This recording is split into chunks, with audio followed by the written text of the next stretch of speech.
ఆలోచన భావ ప్రకటన విశ్వాసం ధర్మం ఆరాధనల స్వాతంత్రాన్ని అంతస్తుల్లోనూ అవకాశాలను సమానత్వాన్ని చేకూర్చడానికి వారందరిలో వ్యక్తిత్వ గౌరవాన్ని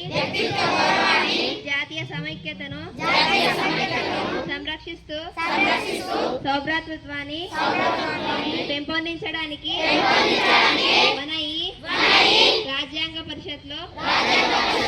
1949 నవంబర్ 26వ ఎంపిక చేసుకొని శాసనంగా రూపొందించుకున్న ఈ రాజ్యాంగాన్ని మాకు మేము